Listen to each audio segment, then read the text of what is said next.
Did Kon Knueppel really get enough love throughout the course of this past season? What a freshman year it was. An absolute all-time Duke great.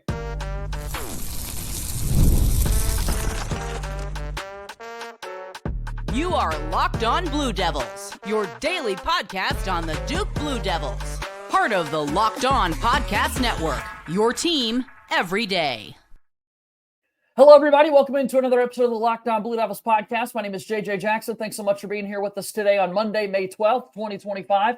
Locked On Blue Devils is your one-stop shop where we discuss everything going on inside the life of Duke athletics. If you have not done so already, please be sure to follow and subscribe to Locked On Blue Devils for free, wherever it is that you get your podcast. Leave us a 5-star rating and written review. You can also watch us each and every day on YouTube. We ask that you like our videos on YouTube, share them with your friends, and most importantly, subscribe to our YouTube channel. As we get into the offseason, we're continuing these end-of-season reviews for the Duke basketball roster. So today we got to talk about Kon Knueppel and the freshman year that he had. A little bit later in the program, we'll talk about the newest addition to the Duke squad for this upcoming season and so much more. Kevin Connelly from Ball Durham is going to be here with us on today's show. We're on X at @LO_Blue Devils. You can also follow the show on Instagram and TikTok as well. So without further ado, let's bring him on into the program.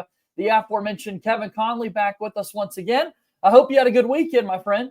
I'm good, JJ. Thanks for having me. All right, let's get after it. Let's talk about Mr. Knueppel, who finishes his freshman year for Duke basketball. Really thrilled with the way he played throughout the course of the entire season. He played all 39 games for Duke. He started every single game.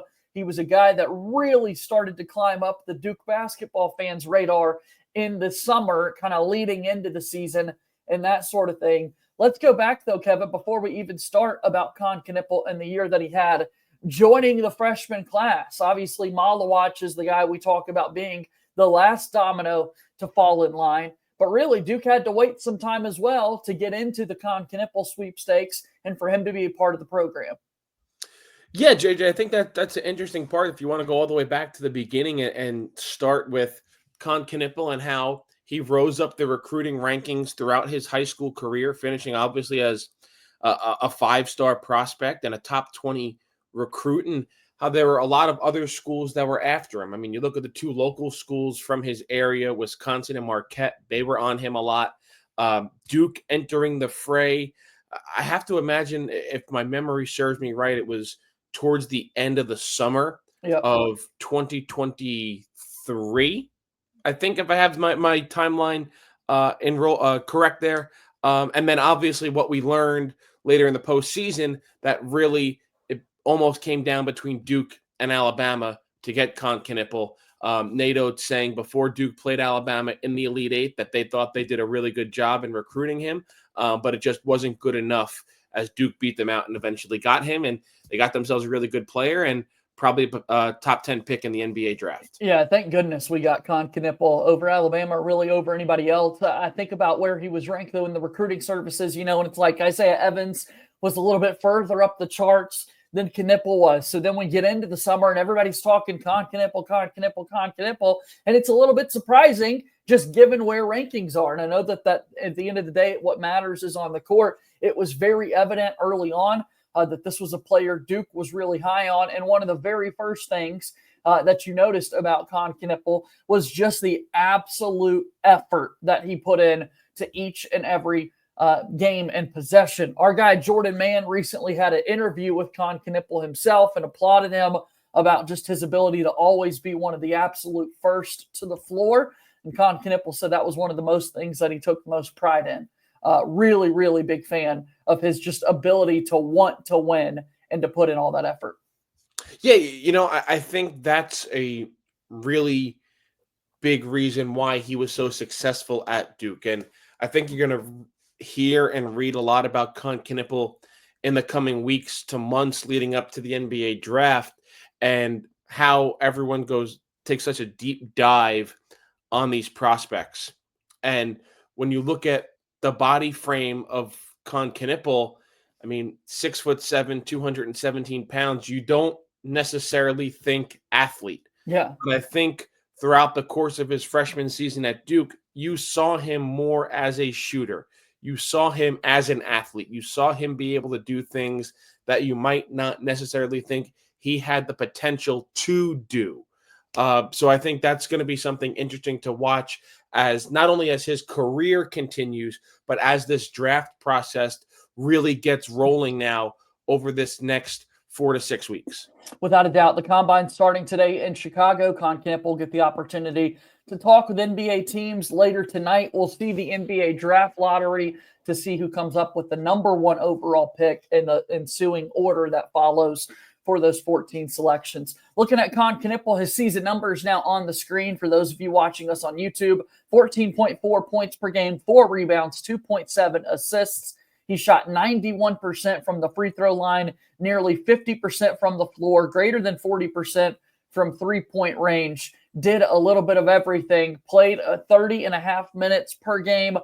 There were often many games that he played the most, more than any of his other teammates, including Cooper Flagg. I thought his conditioning and endurance was incredibly impressive throughout the course of the season. You mentioned kind of the frame that he was working with, but statistically, it's really hard to draw up a more impressive freshman season than what Kon Knueppel was able to put together.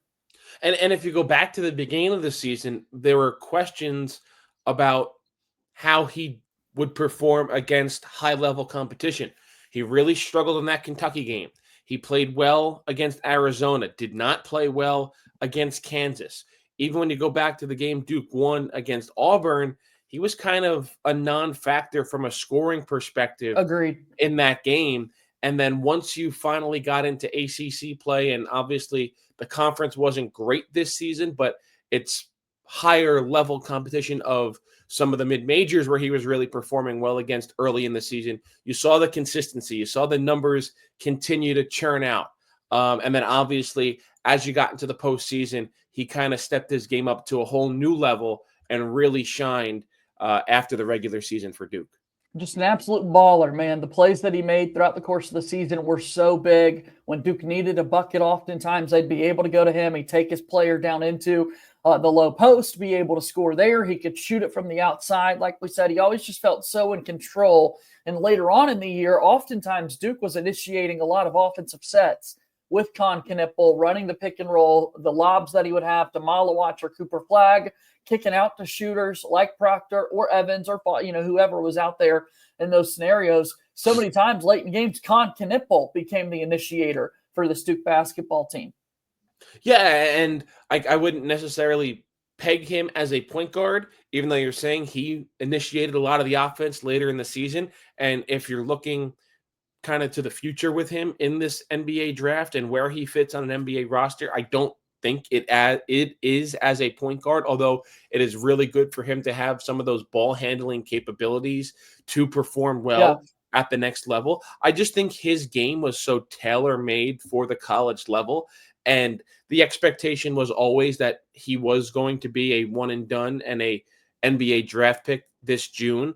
But just the way he played at the college level, and how the way college offenses are structured, and really how the college game is structured, he just fits so perfectly as a college basketball player. That's why I think he's really an intriguing prospect to look for in this NBA draft process, because he has a lot of the skills needed to be a really successful professional basketball player. I think probably the biggest thing for Kon Knueppel in the NBA draft is landing at the right spot. And that's the case for so many other players throughout this draft, but specifically for him, for someone who's going to be selected in the lottery, and with teams that could be at the back end of the lottery, maybe they're at the back end of the lottery because of injuries or something didn't necessarily go their way. And can he fit on a NBA contender and be a role player right off the jump in his rookie season?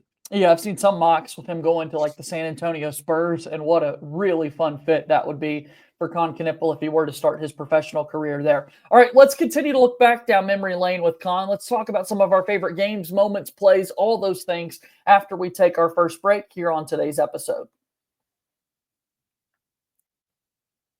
Locked On Blue Devils here today is brought to you by our friends over at Monarch Money. Do you ever check your bank account and wonder, where did all my money go? Between dining out, online shopping, and entertainment, it's easy to lose track. That's where Monarch Money comes in. Your personal CFO, giving you full visibility and control over your finances. Monarch Money isn't just a budgeting app. It's a complete financial command center. You can track all your accounts, investments, and spending in one place, so you stop just managing your money and start building wealth. When I started using Monarch Money, I realized just how much I was spending on food delivery. Now I budget smarter and save more. Instead of juggling multiple apps, Monarch Money has everything that you need all in one app.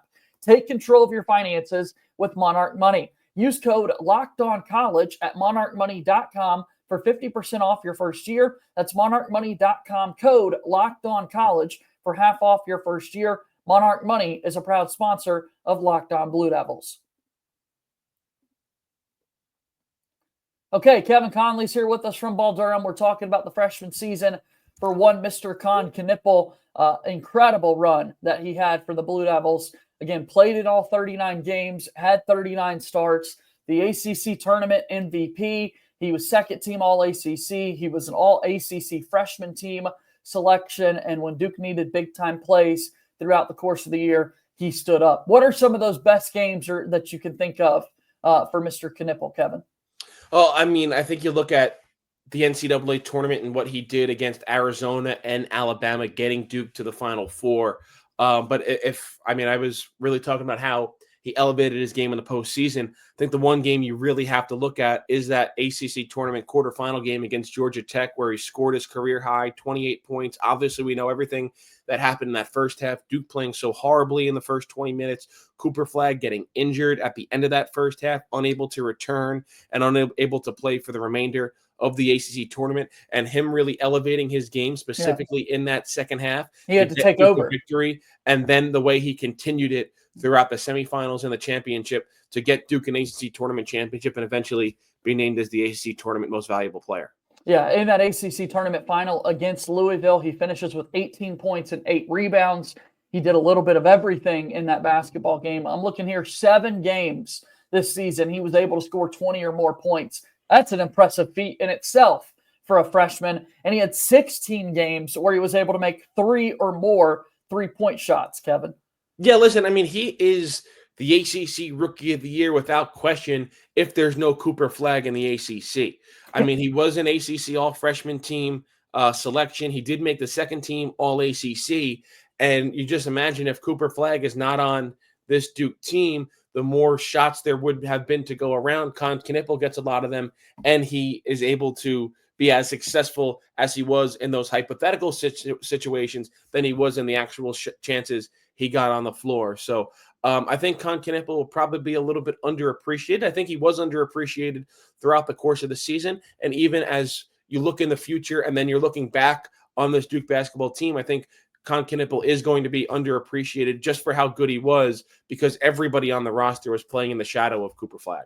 Individual plays for Kon Knueppel on the season. Do any jump out to you? I'll get us started here, Kevin. How about like right out of the gates in the exhibitions, we saw Kon Knueppel with that baseline dunk where he really got up and you're like, whoa, it just kind of gave you a glimpse of the athleticism. Obviously, he didn't go on and have those highlight level poster dunks throughout the course of the year, but that is still a memory that I've got etched in my brain, and I'm sure some Duke fans do as well.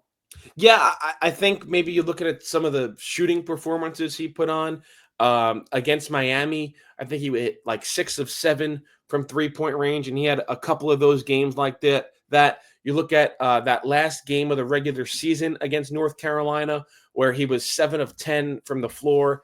Kind of games like that you'll remember looking back on Kon Knueppel. Honorable mention as well. I don't want people to forget about this because, Kevin, I know that you have for a moment, so I'm going to bring it back up. We'll never see a play likely like we saw this season from Kon Knueppel with the human body assist that he had in the NC State game with Tyrese Proctor nearly falling out of bounds, and you saw Kon Knueppel grab his foot to keep his balance upright, that sort of thing. That was amazing. Yeah, that shows how good of a teammate he is.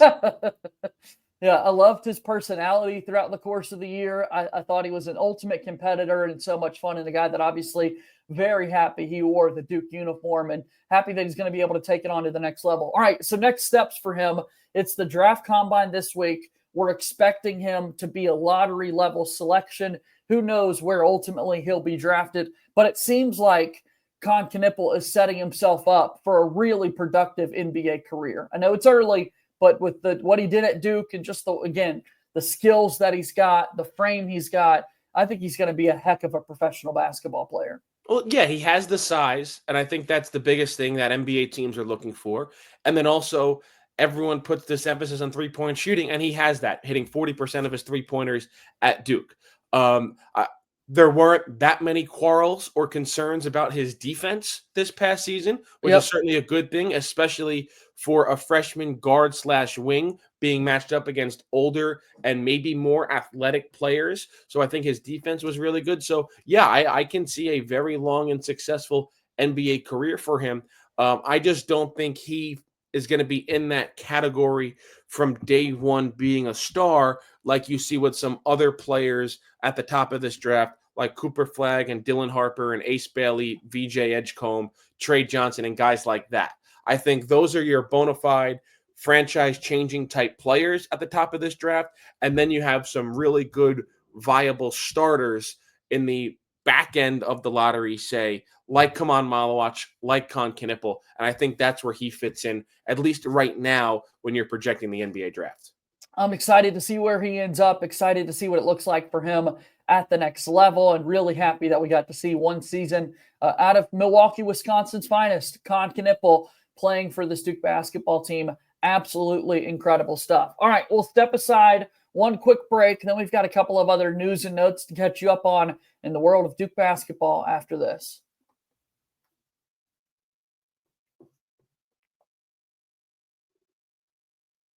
Thanks so much for making Locked On Blue Devils your first listen and your first watch here today. For your second listen, make sure that you check out The Portal Show. That's right, from Locked On, The Portal Show, hosted by Brian Smith.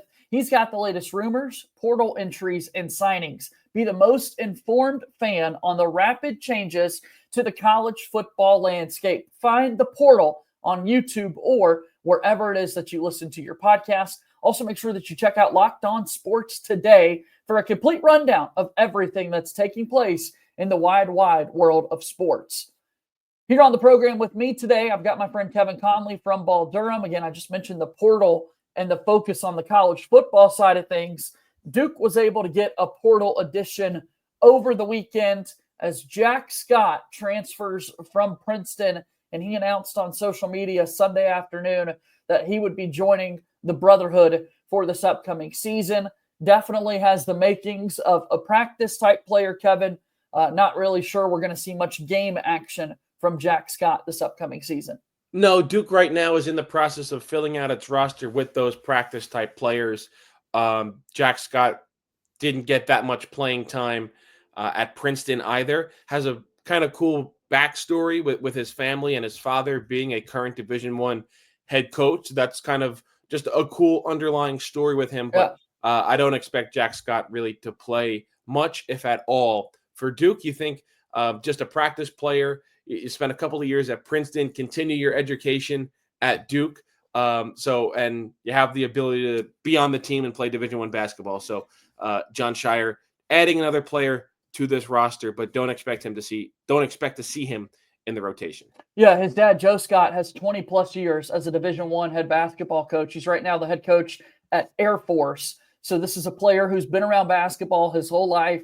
He's a Pelican Island, New Jersey native. We've got his numbers up here on the screen for what he was able to do at Princeton. Playing 67 games, made 4 starts. All 4 starts were this past season. In his 67 games, 10 minutes per game, 2.2 points, and then the shooting percentages aren't that great at all when you could see 38% from the floor, 25% from three-point range, and 60% from the free throw line. You could tell, though, he did get some play. I mean, this isn't a guy that was just walking into the game during mop-up duty, so it does have that level of experience, but again, not expected to make that big of an impact for Duke on the court this upcoming season. But you look at this past season, somebody like Neil Begovic, who's been in the program the last few years, so valuable with what he was able to bring to the Duke squad each and every day, and Jack Scott can be that type of player. Yeah. I don't know how much I Yeah, have there's more to add than that. Kind of just like his name is I'm forgetting his name. The young man from Rice that Duke just added last week too. iffy. Yeah, we're Yeah, iffy. Effie.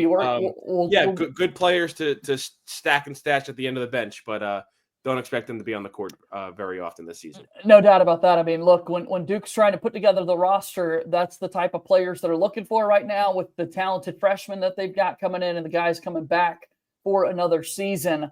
It's going to be really difficult to look for playing time. So we'll see, obviously, what Cedric Coward's decision looks like. That's a big thing coming up this week for the Blue Devils.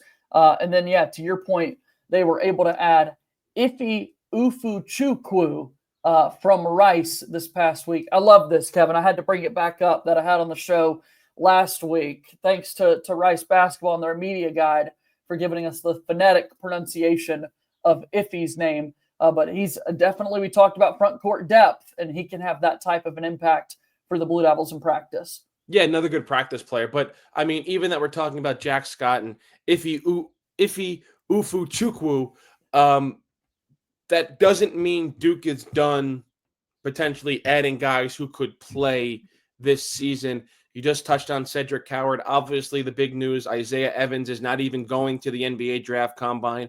He withdrew. He got the invitation. There was no word of, I guess we all just assumed he was going to participate, because what is the harm in participating, at least from his perspective, that you could still go and show out in front of some of these NBA teams and get feedback, even if you do still intend to come back to Duke. But he's not even going to do that. So he is 100% confirmed to be on the Duke team next year. But obviously, I think it's safe to say that this week is the biggest week of the Duke basketball offseason, because everyone is saying how important Cedric Coward could be for this team and what he could bring. And obviously the buzz and the potential that he is now generating in this NBA draft, and what he's going to perform at the NBA draft combine, I think could go a long way in determining if he remains in the draft or if he's able to withdraw by the end of the month, which is May 28th. I know some people are putting out there June 15th. June 15th is the overall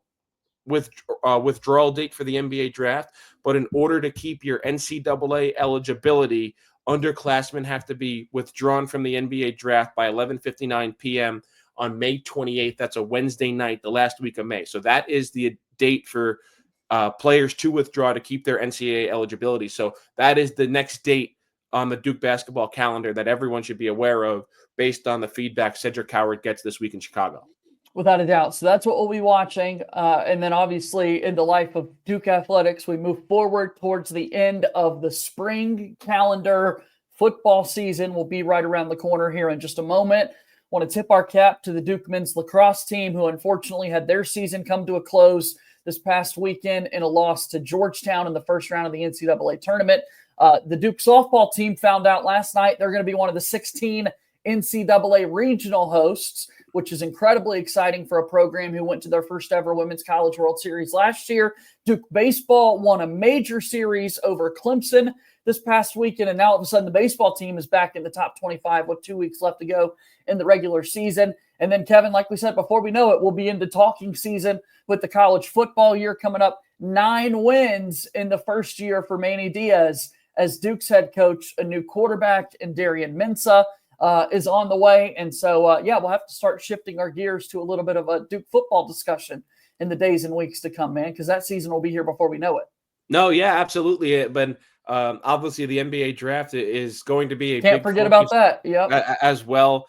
And kind of what we were talking about leading up to it. And, I thought it was really interesting with the combine officially beginning on Wednesday, players going through testing and measurements and all that stuff on Monday and Tuesday, and then getting into actual 5-on-5 games on Wednesday. The first batch of 5-on-5 teams and rosters were published earlier today. And obviously we all expected Cooper Flagg, Kon Knueppel, and Kaman Malawach not to play 5-on-5. Like, you can opt out of playing 5-on-5. And when you're a projected lottery pick, you're not really going to play 5-on-5.